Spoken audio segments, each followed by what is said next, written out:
এখানে ফিরে আসার পর বাধ্য হয়ে ফিরে আসছে, কিন্তু কাজ নেই বলে আবার তাদেরকে ফিরে যেতে হচ্ছে।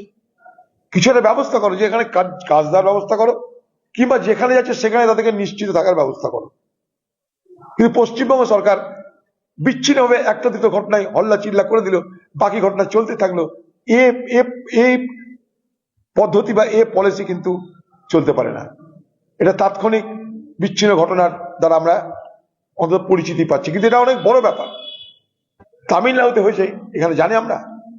6 মাস ধরে সে লোকটা জেলে পড়ে আছে, তার বাড়ি ভগবানগোলা।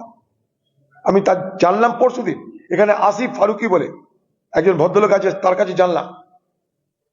সঙ্গে সঙ্গে আমি তামিলনাড়ুতে যোগাযোগ করা শুরু করে দিয়েছি। পশ্চিমবঙ্গ সরকার কি পারে না তামিলনাড়ুর সঙ্গে সঙ্গে আলোচনা করে এই যে যারা বিপদে পড়ে তাদেরকে সহযোগিতা করতে?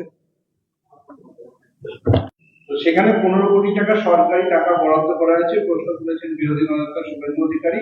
তিনি বলছেন যে গঙ্গাসাগরের ক্ষেত্রে কেন এরকম উদ্যোগ নয় রাজ্য সরকারের।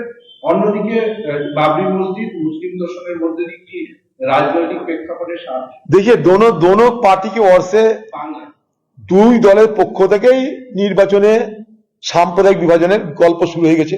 মিলেমিশে হচ্ছে এগুলো। তোমরা হিন্দুর কথা বলো, আমরা মুসলমানের কথা বলি।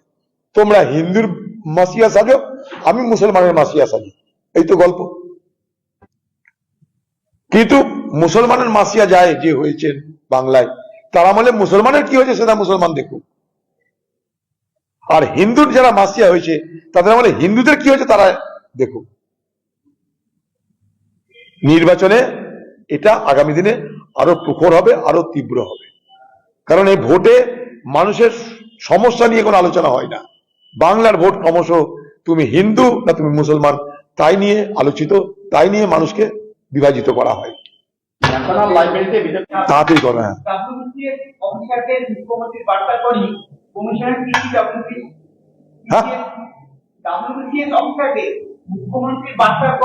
কমিশনের কি WCS সংগঠনের খসড়া তালিকা থেকে বাদ যাওয়া সব ভোটারদের শুনানির সুযোগ দিয়ে বিবেচনার আবেদন করে। এটা পশ্চিমবঙ্গের যে মুখ্যমন্ত্রী তার নির্দেশে করছে, এটা ডিস্টার্ব করার চেষ্টা হচ্ছে।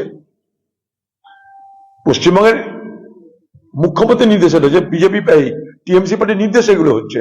কারণ পশ্চিমবঙ্গে বিএলও, বিডিও, এসডিও তারা সব সরকারি দলের লোক। তাই তিনি মুখ্যমন্ত্রী ওপেন বলছে আমি বিডিওদের পাশে আছি। মানে এটাই বলছে তোমরা যেমন করে কারচুপি করেছো, যেমন করে তোমরা ভোটের সময় লুট করো, এবারও তোমরা করবে, কোনো চিন্তা না, আমি তোমাদের সঙ্গে আছি।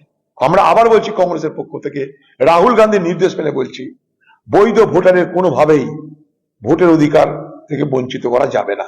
তার জন্য আমরা শেষ পর্যন্ত লড়বো, যেখানে যতটা আমাদের যা আছে তাই দিয়ে আমরা তার মোকাবেলা করবো।